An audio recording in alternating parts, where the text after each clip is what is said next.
How long was I homeless?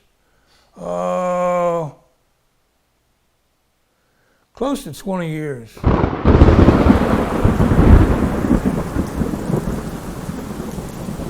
was glad to get out after what I saw in Vietnam.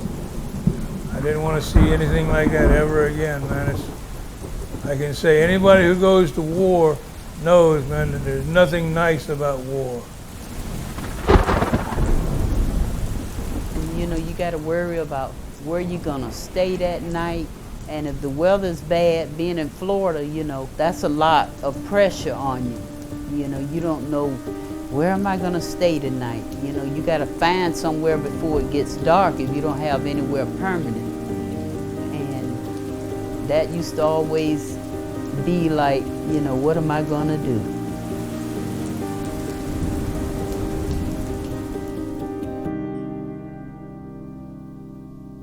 Long-term homelessness often results in a loss of hope that can, you know, affect their ability to see a future beyond their current situation.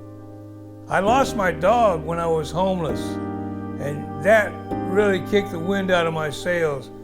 You know, I ain't trying to kill myself, but it's like, what am I doing? You know, you start thinking about stuff that I should have been doing. Why am I in this position? No way it's going to get any better, and I was just very down, very depressed, very demoralized. I just got to where nothing really mattered.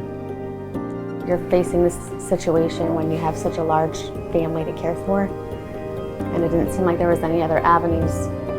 So just knowing that we couldn't provide in that time, very frustrating as a parent. Having almost nothing, they've helped me just achieve so much more.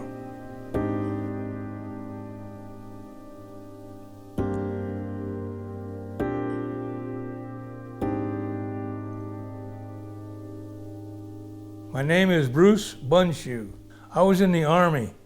I went to Vietnam December of 1966, came back June of 1968. I was there for the 68 Tet Offensive. I rotated around. They worked me as a clerk for a while, as a medic for a while, a security guard for a while, an ambulance driver for a while, a preventive medicine technician for a while. The Army basically then just worked you wherever they needed you. I worked with Bruce for about 1.5 years before he moved into permanent housing. It takes time for a veteran to trust not only our advice, but the advice of partner agencies with accepting case management, sobriety, and mental health services. Gee, for, I know 10, 12 years, I took no medication at all, and I'm a diabetic. I've got blood pressure problems, cholesterol problems, and I just lived out there in the woods with a hernia, and I stayed out there and did nothing for my medical. I just figured it would work when it worked. It was about 19 months total. And the beginning was, you know, engaging with him, trying to give him supplies like food and hygiene to just alleviate the immediate needs of being homeless.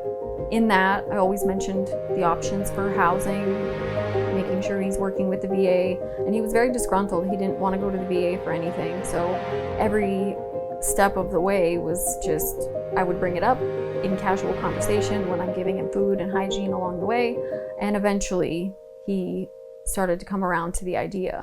Before they came and did any help, it was deplorable. It was just, being homeless is one thing, being homeless and being that down and out and then struggling to come out a little bit better. Now they had talked to me earlier, but I didn't think it was going to be any good.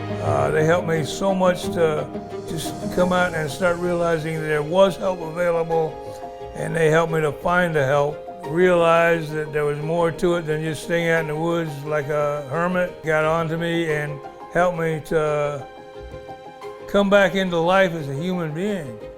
I'm getting a lot of myself back. So when they're finally ready to connect with housing, we want them to know that we're there to help. My name is Teresa Roberts, home at 82nd. tactical circuit controller. It was in communications. We did a lot of stuff, had a secret clearance, so can't say a lot about what I did, but I was sleeping in the woods and anywhere I could. When I got my nephew, I was trying to get myself together for him, so he can have a stable place. I remember I met Sergeant Taylor at the House of Hope. We were sitting down and he just came over and he just started talking and you a veteran? And I told him yes. And he was asked, it was during Christmas time, and he was saying, if you could have anything, what would you like for Christmas? And I said, a place for me and my nephew. And we just started talking, and they were just so easy and, to talk with and everything. And they ended up finding us a place. And that was all I needed. God is good, Sometimes he put people in your path that you run into and to help you. And I think that's what that was. When I went for the biopsy, it turned out to be cancer. Matter of fact, they helped me with my rent because I can't work. Whatever I needed, they were always there for me. So I'm just so grateful for them. They helped me out, and I ain't never looked back. Last year has been probably our busiest we've ever had since we started.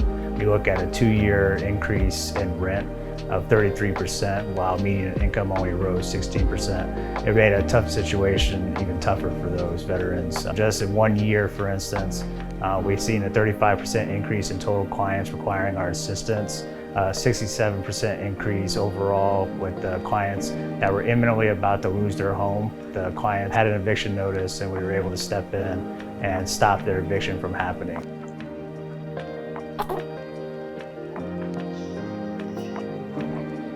I'm struggling right now, and found ourselves in a hard spot. We knew David was a veteran and there's resources for veterans, and found you guys. Melania, 1 second, babe. Yeah, we have 5 children. Well, we just had our 5th. Being a veteran and coming home, feeling lost, like you have no resources or no help, was very frustrating for David. And he's getting ready to go into the Army at the time, as he'd served in the Marines prior. So it was just a transition from jobs before receiving an eviction notice. And we knew we had to move fast because it was just a matter of time before somebody's knocking on your door telling you it's time to go. We reached out and were able to get the help that we were looking for. So it was a godsend. They were able to pay 2 months full rent for us, which was allowed us to get caught up and to start making payments on our credit cards. So this was just a huge weight off of his shoulders to be able to receive the help that we did. Mommy. Good job. Yellow. Very good. He did 13 years in the Marines and 2 years with the reserves. And this is just to complete his retirement so we can have a better life for our family. My family's forever grateful for all the help that we received, and it's something that we'll never forget. Yes, I'd just like to thank you guys for all you do. Here I go. Tried to hold it, I'm sorry. I just wanted to thank you guys for everything you did, because without you, I don't know what my life would have been like. So I'm just grateful, and anything I can do to help you guys out, I would. Just ask me. It's just there's no way that anybody can explain just how much y'all have done for us. Oh, the dog. Oh, yeah. I'm fixing to get a therapy dog that's going to help me a lot. I'm going to get a little dachshund, a little companion. And that is going to be just another blessing that I'm looking forward to. It's just going to be wonderful. About 220 individuals that we prevented from becoming homeless or got off the streets. And so to kind of put that in perspective, Had we not provided that assistance, we would have seen a 20% overall increase in homelessness in Brevard County alone. I'd like to get to a point to where an ecosystem in our community that prevents a veteran from ever needing our assistance in the first place. Over the last year, we established an endowment with the Eastern Florida State College that will award in perpetuity a scholarship to a veteran or their spouse, trades or STEM programs. The other things we're trying to do is we're trying to utilize the internet and its reach it has. Over the last year, we started a blog series covering mental health related treatments, VA benefits, and related items that are informational for veterans that are looking for assistance. 14,000 views. These are far more individuals than we would encounter in the course of a year.